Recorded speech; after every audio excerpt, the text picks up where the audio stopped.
apa sih urgensi orang melakukan reklamasi? Ini kan yang harus kita tanya gitu loh. Ada urgensi apa gitu loh.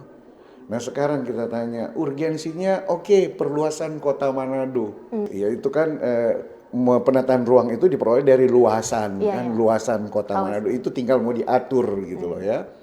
Sepanjang yang sudah terjadi Iya, iya. reklamasi ya, apa manfaat yang diperoleh oleh masyarakat lokal? Apakah ini hanya keuntungan ekonomi hanya dinikmati oleh justru bukan masyarakat lokal atau hanya kelompok-kelompok tertentu yang menikmati itu.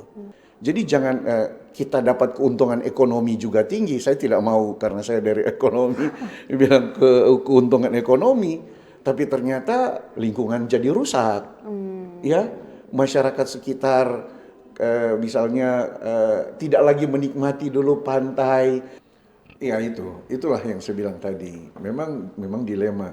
Karena kalau kami melihat dari sisi reklamasi itu sudah jadi, otomatis itu dia.